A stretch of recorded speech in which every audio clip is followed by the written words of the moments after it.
नमस्कार मित्रों, आप सभी का स्वागत है हमारे YouTube चैनल स्वरान एकेडमी क्लासेस पर। यहाँ पर हम पढ़ रहे हैं एनसीईआरटी की बुक मैथमेटिक्स, जिसमें चैप्टर यहाँ पर पढ़ा जा रहा है सर्किल, चैप्टर नंबर 10th। और ये क्लास 10th के लिए ही है और इसकी एक्सरसाइज आज हम सॉल्व करेंगे 10.2 के जो बचे हुए क्वेश्चंस हैं। इसके पहले के जो वीडियोस हैं वो प्लेलिस्ट में आपको मिल जाएंगे। इससे पहले अगर आप हमारे चैनल पर नए हैं तो सब्सक्राइब करना बिल्कुल ना भूलें, जिससे आपको सबसे पहले नोटिफिकेशन प्राप्त करने के लिए बेल आइकन जो बगल में बना हुआ है उसे आप पुश करना और भी ना भूलें। तो आइए शुरू करते हैं आज का ये वीडियो। इसके पहले वीडियोस में हम पढ़ चुके हैं क्वेश्चन नंबर 5 तक। अब आज हम पढ़ेंगे क्वेश्चन नंबर 6 से। देखिए यहाँ पर एक क्वेश्चन दिया गया, क्वेश्चन नंबर जो 6 है वो हमें यहाँ पर दिया गया है और उसमें बताया गया है कि एक बिंदु ए से जो एक वृत्त के केंद्र से 5 सेंटीमीटर की दूरी पर है, वृत्त पर स्पर्श रेखा की लंबाई 4 सेंटीमीटर है, तो वृत्त की त्रिज्या ज्ञात कीजिए। अब आपके कॉन्सेप्ट आपके दिमाग में बनना चाहिए कि जो कुछ बताया जा रहा है उसमें ये हमारे पास सर्किल है। अब मान लीजिए इसका केंद्र बिंदु कहीं यहाँ पर होगा, तो अब सीधा सा ये एक हम बना सकते हैं। और देखिए इसकी जो टेंजेंट आएगी, जो स्पर्श रेखा आएगी, वो यहाँ से आएगी। अब इसका जो हम मिलान करेंगे इस पॉइंट को, अब देखिए यहाँ पर जो हम जानते हैं ये 90 डिग्री का कोण बनता है, यानी जो 90 डिग्री का कोण बनेगा, यानी ये ए होगा, ये हम टी टेंजेंट को टी कह देते हैं और यहाँ पर सेंटर को ओ नॉर्मली कह देते हैं। तो इस हिसाब से ये जो हमें पोजीशन दी गई है स्पर्श रेखा की वो 4 सेंटीमीटर की दी गई है और वृत्त के स्पर्श रेखा की लंबाई जो है वो 4 सेंटीमीटर है और जिस बिंदु ए पर वो मिलती है वो 5 है, यानी हाइपोटेन्यूज आपका 5 हो गया और ये बेस जो हो गया आपका, मान लीजिए ये ए को अगर सापेक्ष हम माने तो ये हमारा 4 हो गया। इस हिसाब से जो हमारे परपेंडिकुलर चाहिए वो हमें यानी त्रिज्या के रूप में चाहिए। तो यहाँ पर हम पाइथागोरस थ्योरम का प्रयोग आसानी से कर सकते हैं। तो आइए देखते हैं। देखिए यहाँ पर कुछ ये इस तरीके से वृत्त बनेगा और यहाँ से आप ये ले लीजिए और ये आप केंद्र ओ पे डाल दीजिए। यहाँ पर हमने टी माना, ये हमने ए माना, ये 4 है और ये 5 है, ये हमें ओ टी चाहिए।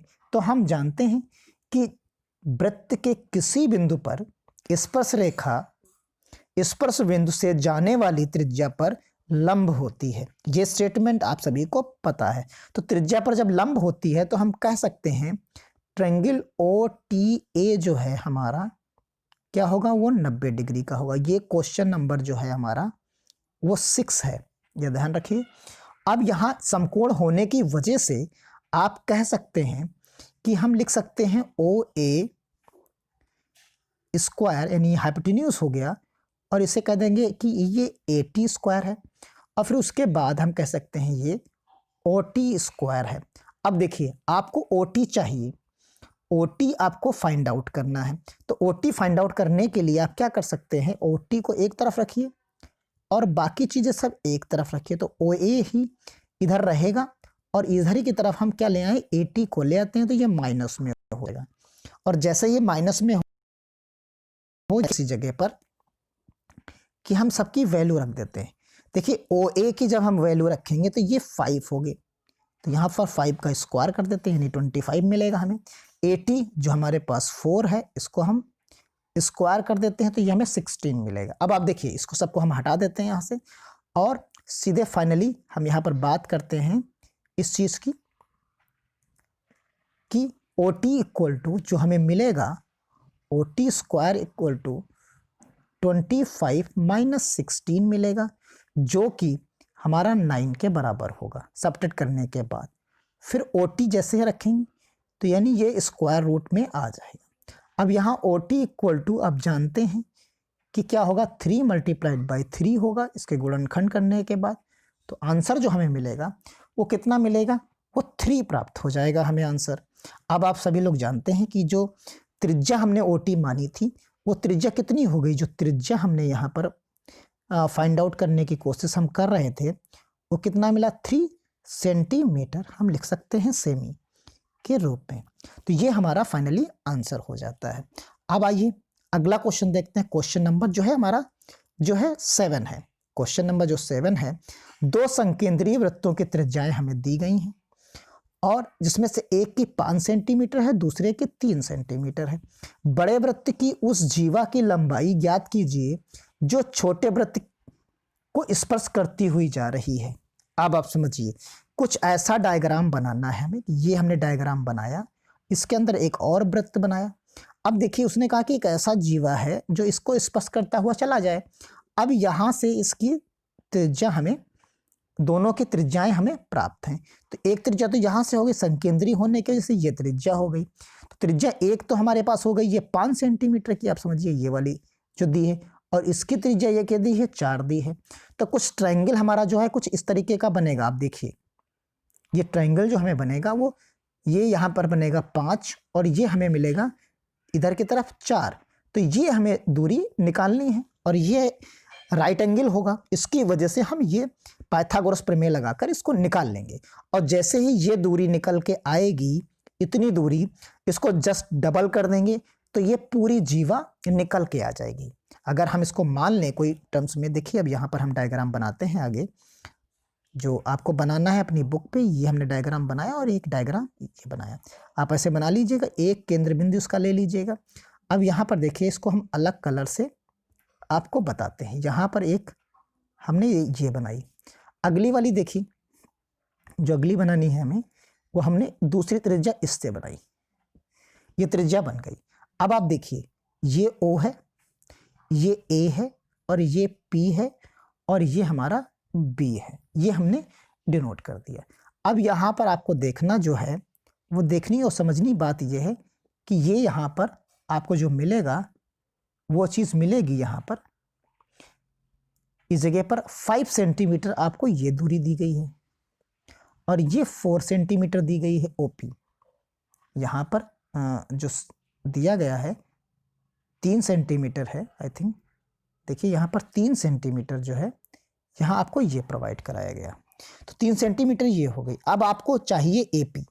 और एक चीज़ हम बता दें आपको कि जो यहाँ पर है ये परपेंडिकुलर होगा और ये समद्विभाजित करती है, यानी जो स्पर्श रेखा, स्पर्श बिंदु से जाने वाली जो त्रिज्या होगी वो स्पर्श रेखा को लंब पर जो है विभाजित कर देती है। तो इसलिए हम कह सकते हैं कि जो AB होगा उसको अगर हम 2 से भाग दे दें तो वो AP के बराबर होगा, या फिर हम कह दें कि AB equal to 2 times AP होगा। ये चीज़ कंडीशन यहाँ पर है। तो इस प्रकार हम इसको यहाँ पर फाइंड आउट कर लेंगे। जैसे ही हमको ये चीज़ मिलेगी उसको हम 2 टाइम्स बस कर देंगे तो हमें यहाँ पर चीज़ें फाइंड आउट होके मिल जाएंगे। तो आप देखिए, इस चीज़ को तो हमने यहाँ पर फाइंड आउट कर दिया। अब इसके हम सीधा इतना चीज़ आपने नोट कर ली होगी। अब हम देखते हैं आगे की बात। अब इसमें हम पाइथागोरस प्रमेय का यूज़ करते हैं। तो हमने सबसे पहले लगाया OA लिखा, हाइपोटेन्यूज है हमारे पास, इक्वल टू AP जो हमें फाइंड आउट करनी है, प्लस OP, ये चीज़ हमने लिखी। अब देखिए OA हमारे पास कितना है, 5 है, इक्वल टू यहाँ OP जो है, AP हमें तो फाइंड आउट करना है, प्लस यहाँ पर स्क्वायर रहेगा और प्लस यहाँ पर जो आएगा उसके लिए हमें क्या करना पड़ेगा, यहाँ आप देख सकते हैं। अब यहाँ पर हमें क्या रखना होगा, देखिए हम यहाँ पर रख देंगे 3 का स्क्वायर, और जैसे ही हम सॉल्व करेंगे तो आप समझ जाएंगे यहाँ पर इस जगह पर कि क्या कैसे सॉल्व करेंगे। तो इस AP को हम एक तरफ ले आते हैं और इस 5 को हम 25 लिख देते हैं और इसको माइनस का 3 लिख देते हैं। तो यहाँ आपको मिल जाएगा 16। और जैसे ही आपको 16 मिलेगा तो आप जानते हैं इसे कैसे हैंडल करना है। तो यहाँ हमें जो मिलेगा वो AP होगा, स्क्वायर बराबर आपको मिल जाएगा इस जगह पर कि 16 है यहाँ पर, ये देखिए, और ये AP इक्वल टू आप यहाँ पर रूट लगा सकते हैं और जैसे ही आप रूट से बाहर लिखेंगे तो 4 × 4 हो जाएगा। अब आप जानते हैं कि AB इक्वल टू जो जीवा हमने मानी है वो 2 टाइम्स AP होती है, और जब 2 टाइम्स AP होती है तो आप जानते हैं इसको 2 मल्टीप्लाइड बाई 4 कर देंगे तो आपको क्या मिलेगा, 8। यानी हमारा जो आंसर होगा वो 8 सेंटीमीटर की लंबाई हो जाएगी। तो इस प्रकार ये क्वेश्चन जो है सॉल्व हो जाता है। क्वेश्चन नंबर हमारा जो था वो सॉल्व हो गया हमारा। यहाँ पर देखिए ये क्वेश्चन था, क्वेश्चन नंबर 7 जो है सॉल्व हो जाता है। इसका आंसर कितना आएगा? 8 आएगा। अब आइए क्वेश्चन नंबर चलते हैं 8 की तरफ। देखिए यहाँ क्वेश्चन नंबर 8 में जो है उसमें बताया गया है कि एक वृत्त के परिगत एक चतुर्भुज है ABCD खींचा गया है, और देखिए ये डायग्राम यहाँ पर बना हुआ है। आप इसको डायग्राम को यहाँ पर ले लीजिए। देखिए अब यहाँ पर आप क्या कर सकते हैं, इस जगह पर आपको थोड़ी सी सावधानी बरतनी है। देखिए अब यहाँ उन्होंने बताया है कि AB इक्वल टू, सिद्ध कर रहा है हमको AB प्लस CD, यानी देखिए यहाँ से AB, ये पूरा AB हो गया प्लस CD, इन दोनों को जोड़ दें, और इसी तरीके से AD और जो बची दोनों साइड्स हैं उनको जोड़ दें तो दोनों बराबर होंगे। तो अब एक चीज़ यहाँ कॉन्सेप्ट हम आपको बता दें जिसका आप यूज़ कर ले सकते हैं यहाँ पर आसानी से। हम जानते हैं जो ये बाहर का बिंदु होता है उससे भी दोनों तरफ की टेंजेंट की जो दूरी होती है वो बराबर होती है। यानी इसके हिसाब से आप समझिए डायग्राम को कि अगर हम कहें BP इक्वल टू BQ, ये चीज़ हम यहाँ कह सकते हैं। ऐसे ही हम कह सकते हैं AP इक्वल टू AS कह सकते हैं इस वाले बिंदु के लिए, पोर्शन के लिए। ऐसे ही हम यहाँ के लिए कह सकते हैं इधर की तरफ कि DS इक्वल टू, यानी क्या होगा, DR होगा। इसी तरीके से हम बाकी के लिए भी कह सकते हैं। कारण एकदम सिंपल सा है, आप थ्योरम जानते हैं कि इस थ्योरम का हम यहाँ पर प्रयोग कर सकते हैं। थ्योरम हमारा रहेगा कि एक बाह्य बिंदु से वृत्त पर खींची गई स्पर्श रेखाएं समान होती हैं। ये आप स्टेटमेंट यहाँ लिख सकते हैं।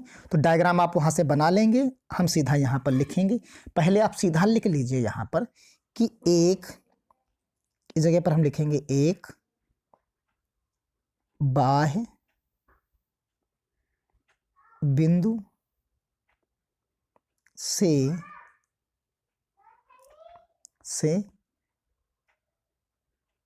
खींची गई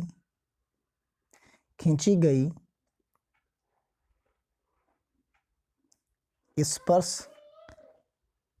रेखाएं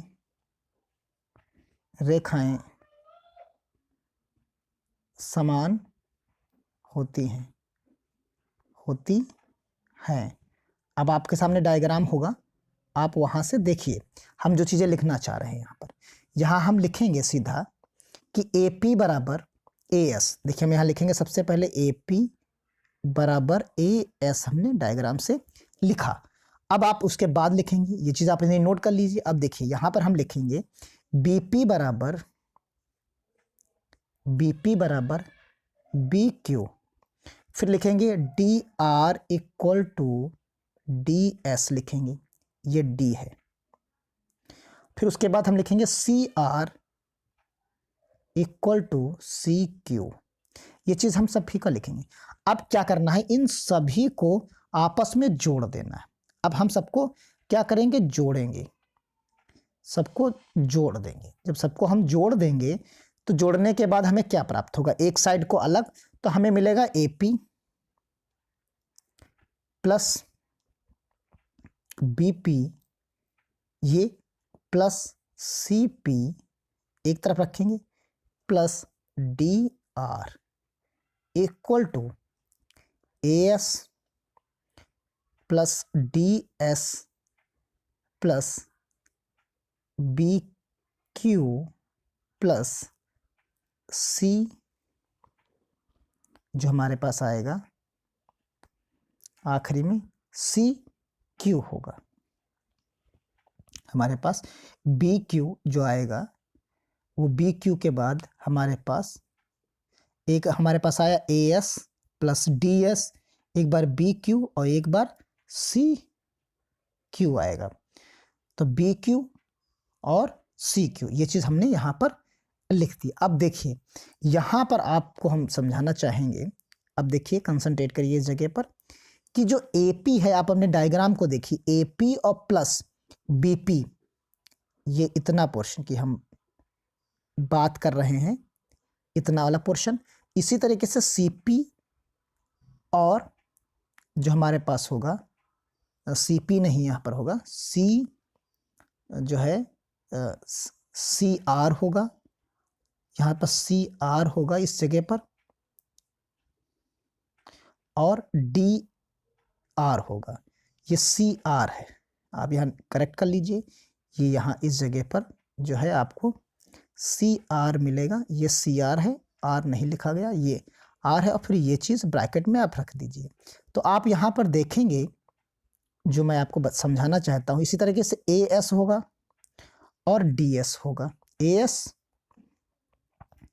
एस मिला और डी एस मिला, इसी तरीके से बी क्यू और ये चीज़ मिलेगी। अब आप यहाँ पर देखेंगे इस जगह पर कि इतनी जगह एपी और बीपी की जगह पर, एपी और बीपी की जगह पर हम ए बी लिख सकते हैं।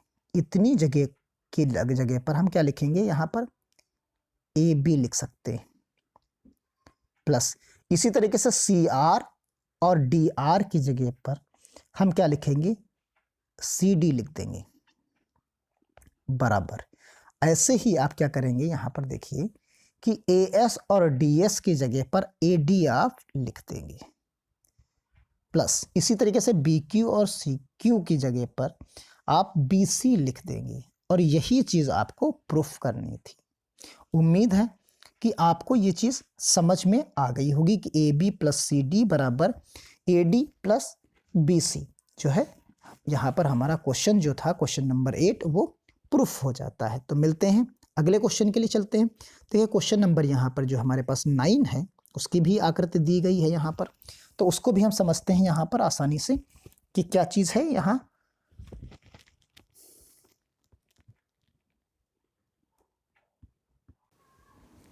देखिए यहाँ जो क्वेश्चन हमें दिया गया है, इस क्वेश्चन को हम समझेंगे सबसे पहले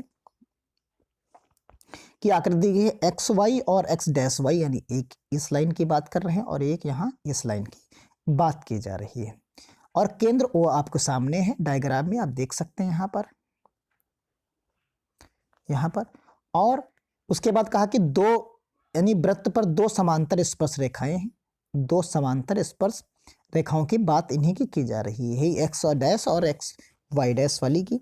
और स्पर्श बिंदु जो है सी है, वो आपको स्पर्श रेखा ए बी और एक्स वाई को ए, देखिए ए पे यहाँ इस जगह पर और यहाँ पर बी पर प्रच्छेद करती। सिद्ध कीजिए कि ए ओ बी, ए देखिए यहाँ चले हम ए ओ बी, यानी इस कोण की हम बात कर रहे हैं जो हमें फाइंड आउट करना है, ये 90 डिग्री का हमें कोण सिद्ध करना है। तो आइए, डायग्राम आपके सामने है, आप डायग्राम को देखते चलिए। डायग्राम हम नहीं बनाएंगे क्योंकि बुक में डायग्राम सीधा बना हुआ है और इसी कोण को हमें सिद्ध करना है। तो आप चलिए डायग्राम को देखते रहिएगा, उसी से हम सीधा क्वेश्चंस को लिखते चलेंगे।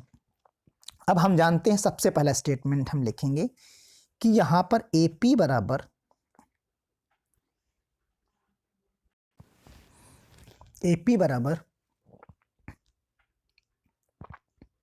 AC होगा। क्यों? कारण एक, अभी जो हमने स्टेटमेंट लिखा था, एक बाह्य बिंदु से वृत्त पर खींची गई स्पर्श रेखाएं समान होती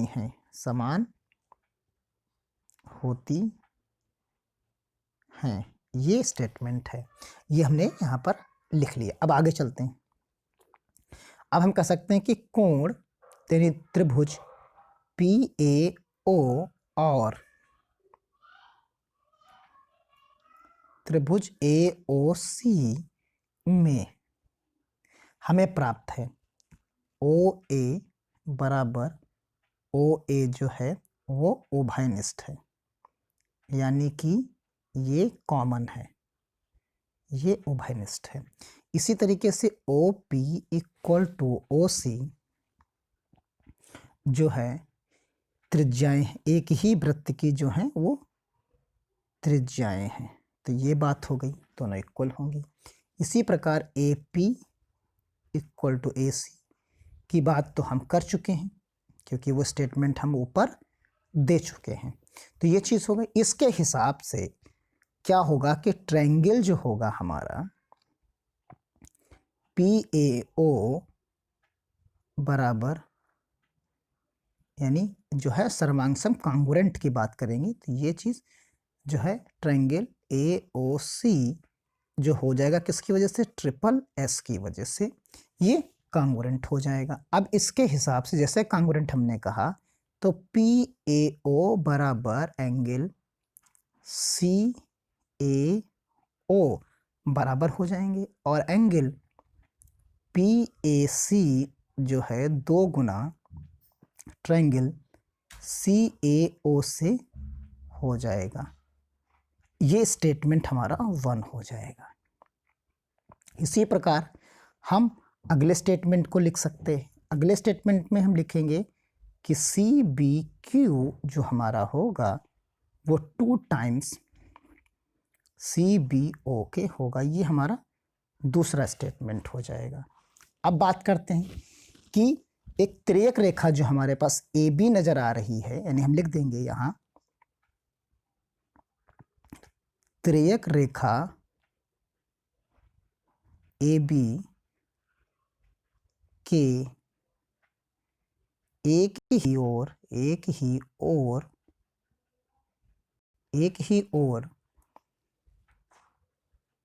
के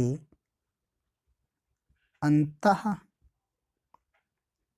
कोणों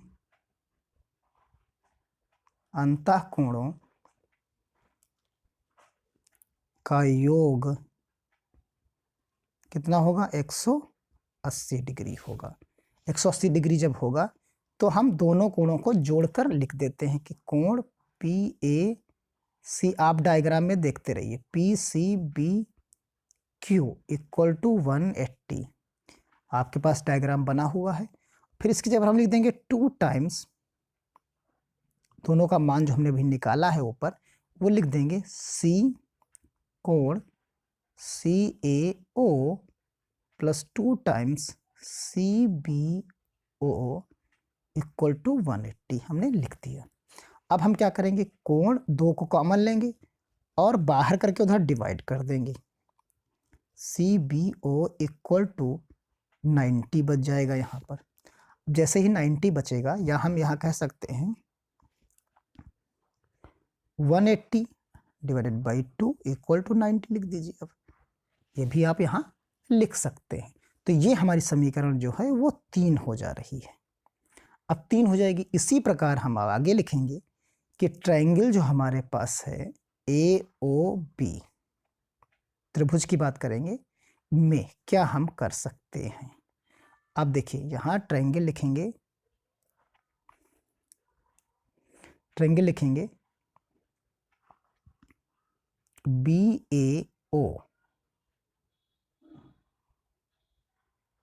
BAO यहाँ पर हम लिखेंगे। देखिए इस जगह पर,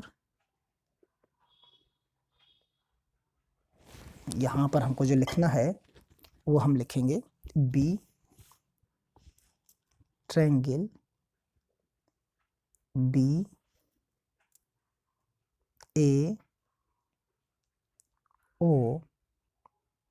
plus triangle ABO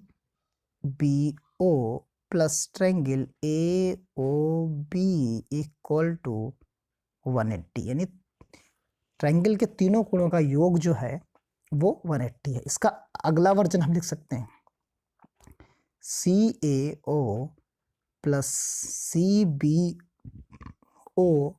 plus AOB equal to 180। हमने एडिट कर दिया उसमें थोड़ा सा। अब आप देखें कि वो एक ही कोण है, यानी वो दोनों कोण क्या है, जो इधर के कोण लिखे हैं इनका मान कितना है, इन दोनों कोणों का मान जो है वो 90 डिग्री का है। तो उधर घट के चला जाएगा तो क्या मिलेगा आपको, आपको यहाँ पर मिलेगा कि ये 90 डिग्री है, तो plus triangle angle O A O B equal to 180 आप लिख सकते हैं। तो यहाँ एंगल ए ओ बी जो मिलेगा आपको वो N180 माइनस 90, और इस प्रकार ये आंसर जो आपको मिला वो 90 डिग्री सिद्ध हो गया। तो इस प्रकार ये क्वेश्चंस सारे के सारे यहाँ सॉल्व हो जाते हैं। जो बचे क्वेश्चंस हैं उन क्वेश्चंस को हम सॉल्व करेंगे अगले वीडियो में। तो मिलते हैं नेक्स्ट वीडियो में नेक्स्ट सवालों के साथ। बने रहें हमारे यूट्यूब चैनल पर। धन्यवाद। जय हिंद, जय भारत।